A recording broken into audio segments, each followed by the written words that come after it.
Welcome, all of you, the viewers of Poland Daily. My name is Maria Kądzielska, and we are talking about philosophy, also about changing the world, because with us on Skype is Dr. Murray Bassett. Again, thank you very much for calling us. Thank you for having me. And in the second two episodes, you were already telling us a lot about very interesting ideas which are not that common, even though you are the vice president at the Common Sense Society.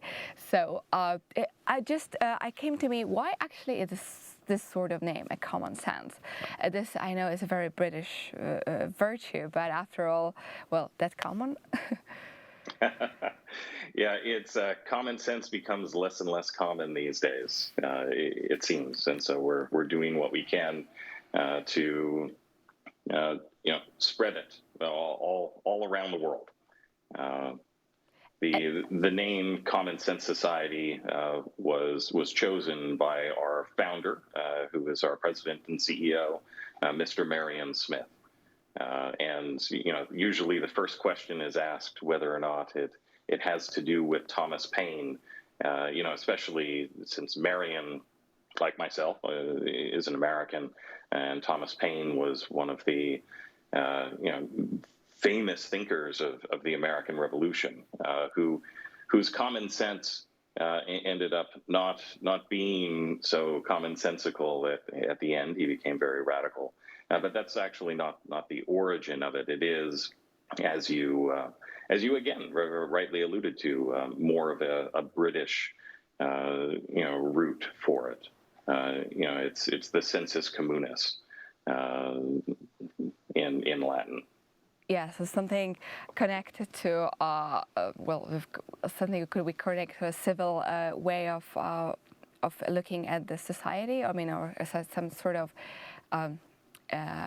way we could share some values.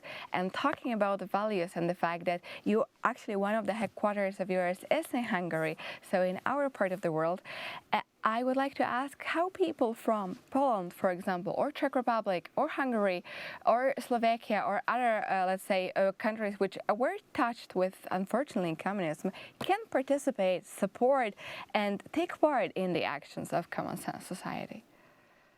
Yeah, so it may surprise you to learn that the Hungarian branch of Common Sense Society is the oldest. So the origin of the society was Marian and Anna when they were graduate students in Budapest. Anna is Hungarian and was attending one of the Hungarian language universities there in Budapest, and Marian was at Central European University at the time. And they were both leading their respective debate societies, and their universities decided that some of the topics that they wanted to talk about were inappropriate and couldn't be held on campus.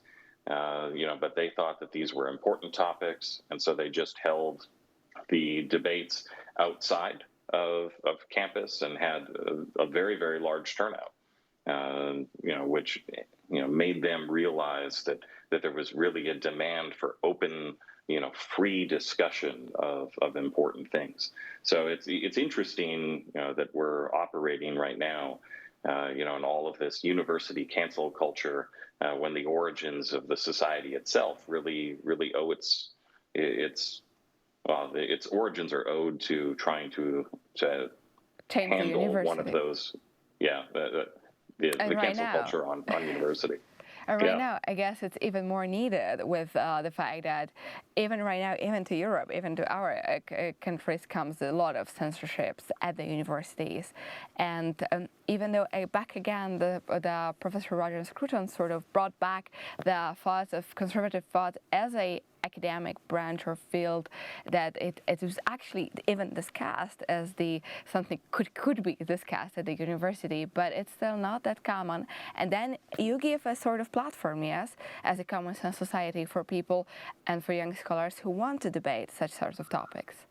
Exactly. Yeah. So we run fellowship programs for early and mid-career professionals. The Europa Fellowship takes place at Károlyi Castle, just outside of Budapest. in a town with a very long name that I can't pronounce. And then we also have this year the Caledonia Fellowship, which is taking place just outside of Edinburgh, Scotland, at Carberry Tower. Now, all of our fellowship programs are open to applicants from anywhere. Our Europa Fellowship, we do have a special concern for citizens that are coming from the Central and Eastern European countries. But beyond the fellowship programs, we do offer public programs, lectures, discussions, debates, conferences, and other things. And those are offered in all 4 of the countries that we have branches. Oh, wonderful. So basically it's open. Everyone can try to participate or be involved in the discussions. As I would like to wrap up, what do you say your main message to, let's say, young people who would like to choose or go this path or invest in taking part in your lectures and in your conference? Why to choose Common Sense Society?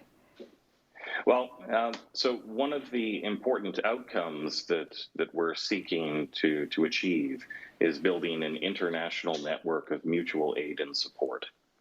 So in the past, both myself and Marian, our founder, and a number of our other senior leadership staff also worked at the Victims of Communism Memorial Foundation here in Washington, D.C. And I would like to talk more about this topic in the next episode. So right now I have to wrap up already. So thank you very much for explaining all this in details. And what I'm leaving you, the viewers of Poland Daily, is of course I will check out all those possibilities, fellowships, and also conferences of the Common Sense Society, and stay with us for another episode because we will discuss more about this way of thinking and the activities of Murray Bossert. And again, thank you for watching our show.